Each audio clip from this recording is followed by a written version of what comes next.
श्री गुरुदेव दत्त श्रीपाद वल्लभ दिगंबरा अवधूत चिंतन श्री गुरुदेव दत्त।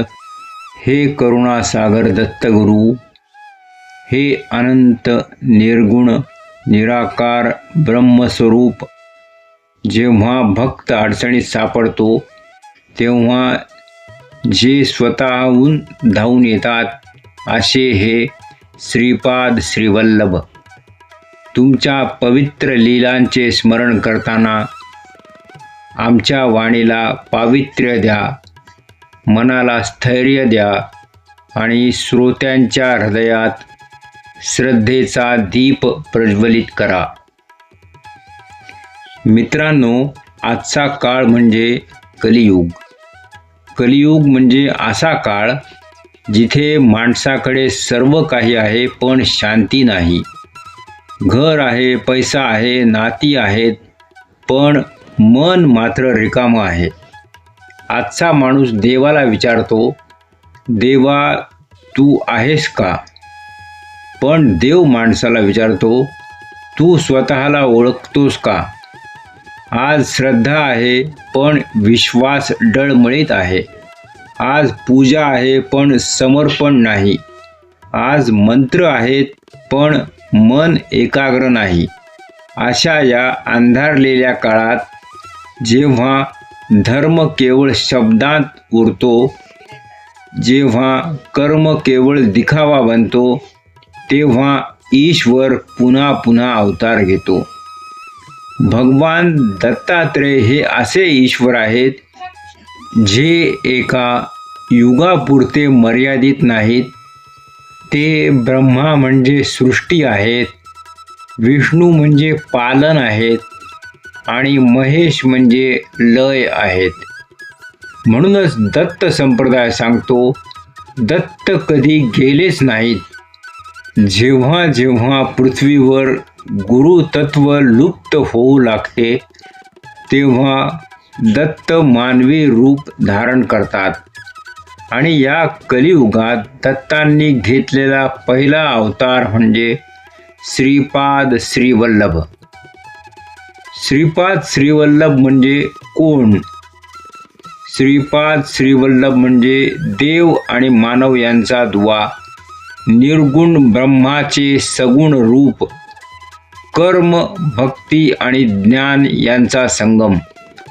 ते चमत्कार दाखवण्यासाठी आले नव्हते, ते लोकांना भक्त बनवण्यासाठीही आले नव्हते, ते आले होते माणसाला माणूस बनवण्यासाठी। आंध्र प्रदेशातील गोदावरीच्या उपनद्यांच्या सान्निध्यात एक शांत तेजस्वी प्राचीन क्षेत्र आहे पीठापूर। हे केवळ गाव नव्हतं, ही भूमी होती तपस्येची। इथे वारा वाहत होता जणू वेदांचे मंत्र गुणगुणत। इथली माती ही ऋषींच्या चरण स्पर्शाने पवित्र झाली होती। शास्त्र सांगतं, जिथे अवतार होतो ती भूमी आधीच निवडलेली असते। पीठापूर ही अशीच निवडलेली भूमी होती। पीठापूरमधील आध्यात्मिक वातावरण कसे होते?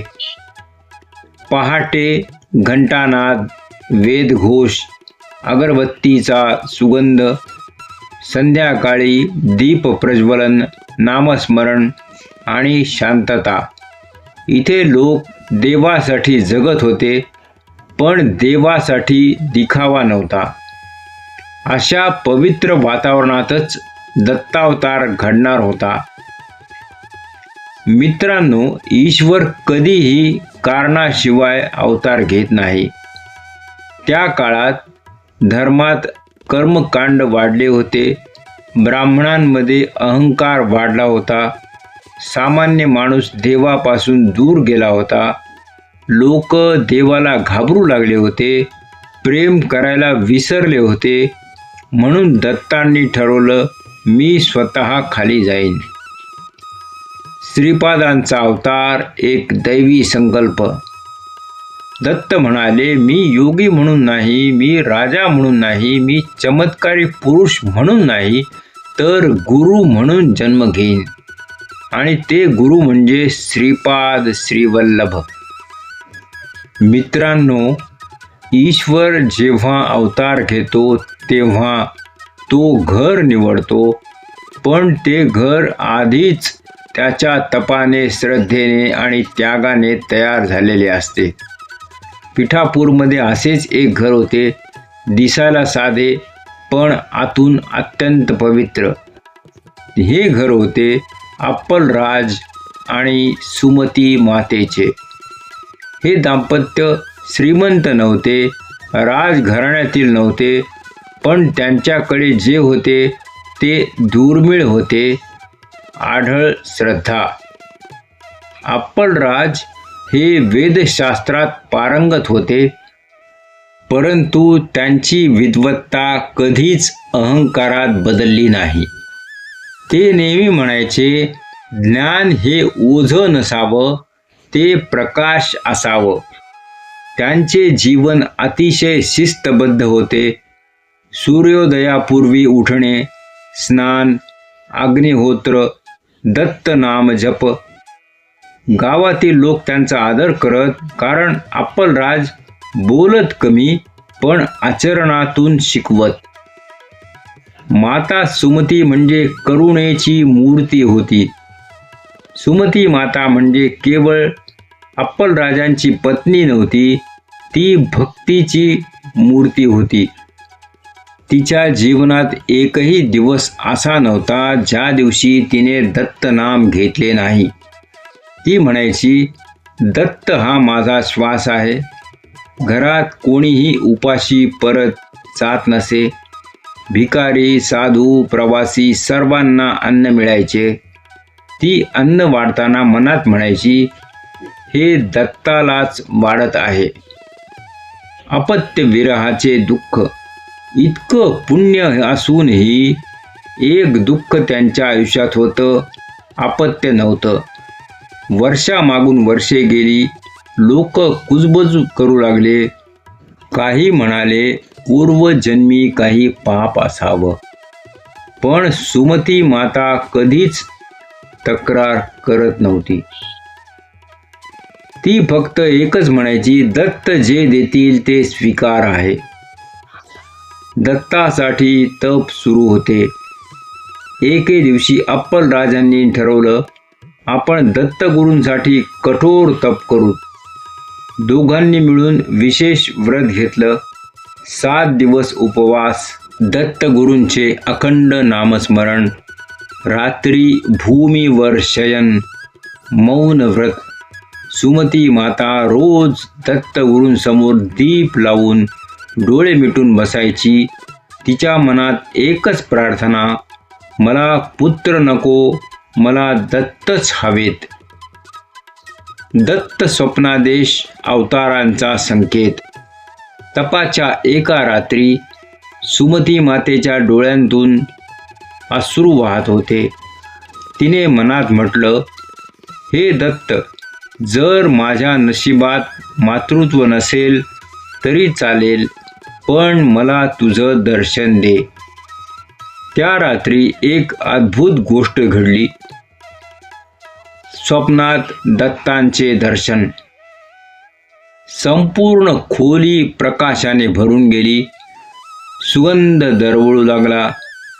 समोर उभे होते भगवान दत्तात्रय.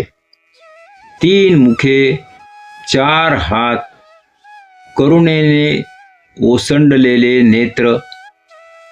सुमती माता थरथर कापू लागली.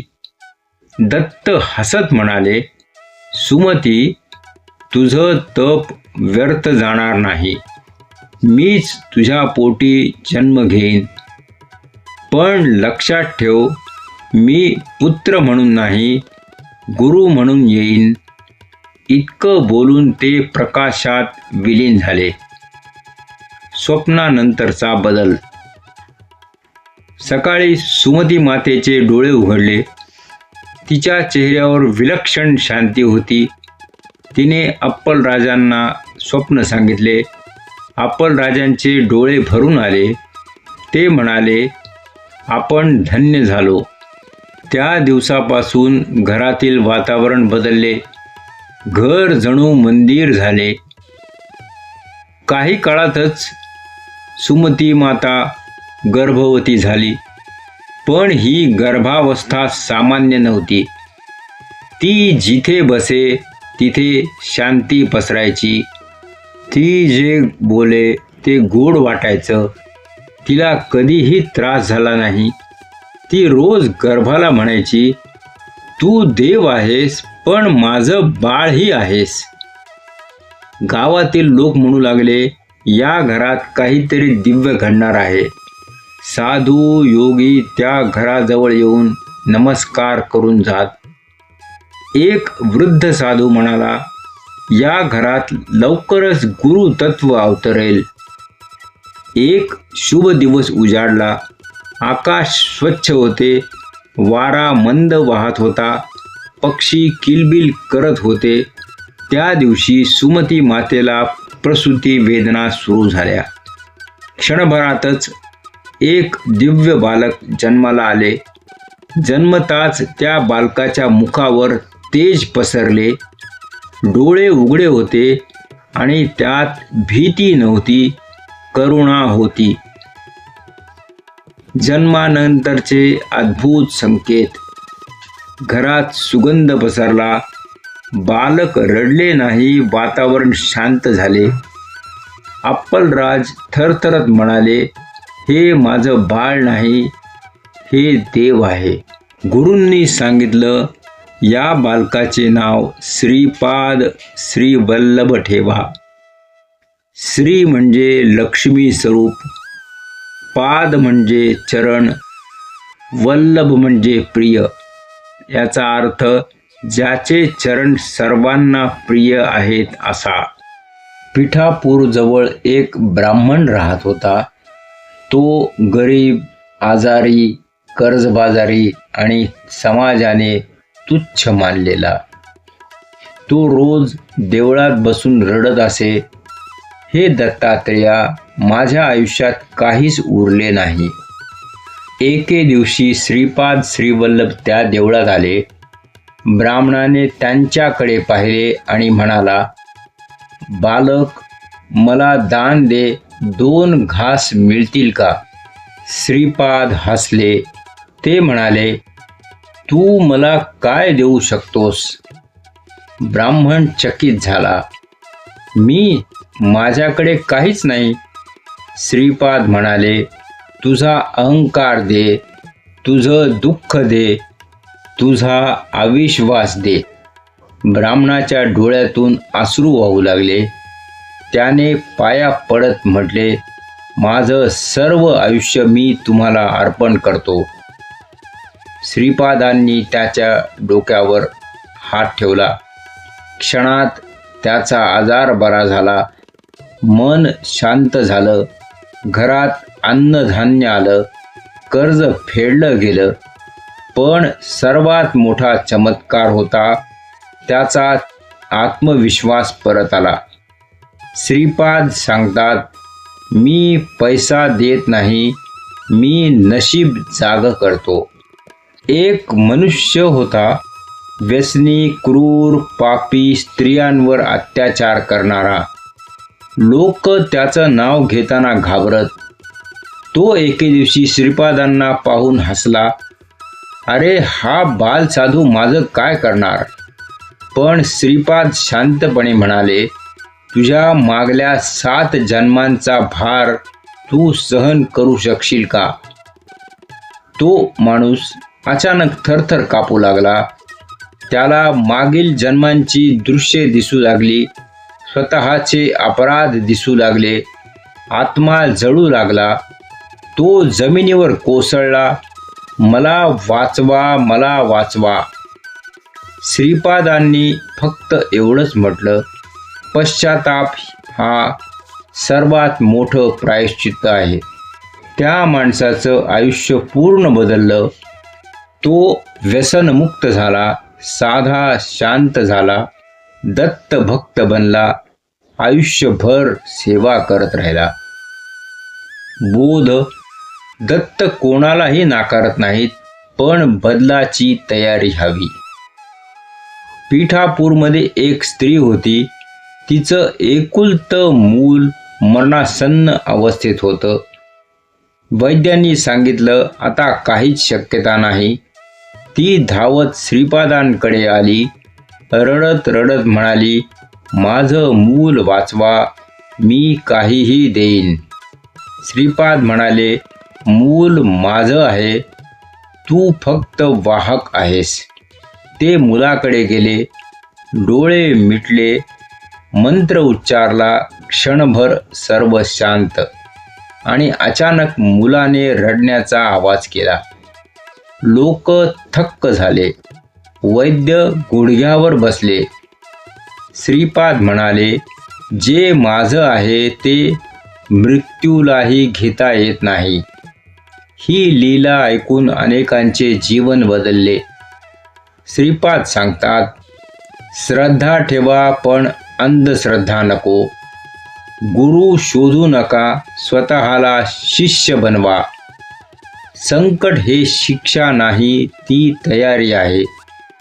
दत्त नेहमी सोबत असतात, पण ओळखायला वेळ लागतो. अहंकार सोडल्याशिवाय कृपा प्रकट होत नाही. आता आपण येतो त्या टप्प्यावर जिथे सामान्य बुद्धी थांबते आणि श्रद्धा सुरू होते. कारण इथून पुढे आहे देह त्यागाचं गूढ, कुरवपूरचं रहस्य आणि आजही जिवंत असलेली दत्तलीला. कुरवपूरकडे प्रस्थान, मौनात दडलेला निर्णय. वयाच्या अवघ्या 30-32 वर्षात श्रीपाद श्रीवल्लभांनी एक निर्णय घेतला. तो निर्णय कुणालाही सांगितला नाही, आई वडिलांनाही नाही, भक्तांनाही नाही. एके दिवशी ते शांतपणे म्हणाले, माझं कार्य पूर्ण झालं आहे. लोक गोंधळले, इतक्या लवकर? आमचं काय? आम्ही कुणाकडे जाऊ? ते हसले, मी कुठे जाणार नाही, फक्त दिसणार नाही. कुरवपूर म्हणजे काय? कुरवपूर म्हणजे कृष्णा नदीचं बेट, आंध्र कर्नाटक सीमेवर निर्जन, शांत आणि अत्यंत सिद्ध क्षेत्र. सामान्य माणसाला तिथे श्वास घ्यायलाही कठीण, पण मन अस्वस्थ आणि भीती वाटते. पण श्रीपाद तिथेच गेले, कारण जिथे भीती असते तिथेच दत्त प्रकटतात. देह त्याग नाही, देह लोप अत्यंत महत्त्वाचे आहे. बहुतेक लोक म्हणतात श्रीपाद श्रीवल्लभांनी देह ठेवला. हे अर्धसत्य आहे. ग्रंथांमध्ये स्पष्ट उल्लेख आहे, श्रीपादांनी देह त्याग केला नाही, त्यांनी देह लोप केला. याचा अर्थ शरीर नष्ट नाही, चेतना अखंड, अस्तित्व कायम, पण दृश्य रूप नाही. हेच दत्त परंपरेचं सर्वात मोठं रहस्य आहे. भक्तांचा शेवटचा अनुभव. काही भक्त कुरवपूरला गेले. ते म्हणतात, कधी श्रीपाद दिसले, कधी आवाज ऐकू आला, कधी स्वप्नात दर्शन, कधी संकटात अचानक मदत. एक भक्त विचारतो, स्वामी तुम्ही आहात का? उत्तर येतं, तू विचारतोयस म्हणजे मी आहे. श्रीपादांचे अंतिम वचन. श्रीपादांनी देहलोपाच्या आधी जे सांगितलं ते आजही सत्य आहे. जो माझं नाव घेईल, जो माझ्यावर विश्वास ठेवेल, जो गुरुचरित्र वाचेल, त्याच्या आयुष्यात मी हस्तक्षेप करीन. हे वचन काळाला बांधलेलं नाही, देशाला नाही, जातीला नाही, फक्त श्रद्धेला आहे. आजही चालू असलेल्या लीला. आजही हजारो भक्त सांगतात, अपघातातून वाचलो, मृत्यू टळला, कोर्ट केस सुटली, अपत्य प्राप्ती झाली, मानसिक शांती मिळाली. एक समान गोष्ट, संकटात एक आवाज, भिवू नकोस मी आहे. श्रीपाद श्रीवल्लभ उपासनेसाठी काय करावे? जर तुम्हाला दत्त कृपा हवी असेल तर हे करा, जे खूप सोपं आहे. सर्वप्रथम दररोज नामस्मरण. दिगंबरा दिगंबरा श्रीपाद श्रीवल्लभ दिगंबरा. दिगंबरा दिगंबरा श्रीपाद श्रीवल्लभ दिगंबरा. दिगंबरा दिगंबरा श्रीपाद श्रीवल्लभ दिगंबरा. गुरुवार विशेष पिवळा रंग, गूळ चना नैवेद्य आणि दीप प्रज्वलन. अहंकार कमी करा. दत्तांना ज्ञान नाही हवं, नम्रता हवी आहे. संकटात प्रश्न नको, फक्त म्हणा तू बघ. अंतिम बोध. श्रीपाद श्रीवल्लभ हे कथा नाहीत, इतिहास नाही, देवळात बंद नाहीत, ते अनुभव आहेत. ज्याला अनुभव येतो त्याला पुरावा लागत नाही. जर आज तुमचं मन भरून आलं असेल, डोळ्यात पाणी आलं असेल, हृदय शांत झालं असेल, तर समजा दत्तांनी तुम्हाला स्पर्श केला आहे. मित्रांनो, हा व्हिडिओ लाईक करा, जय दत्तात्रेय कमेंट करा आणि भक्ती सुगंध चॅनेल सबस्क्राईब करा. कारण ही कथा नाही, ही कृपा आहे. श्रीपाद श्रीवल्लभ चरणी अर्पण.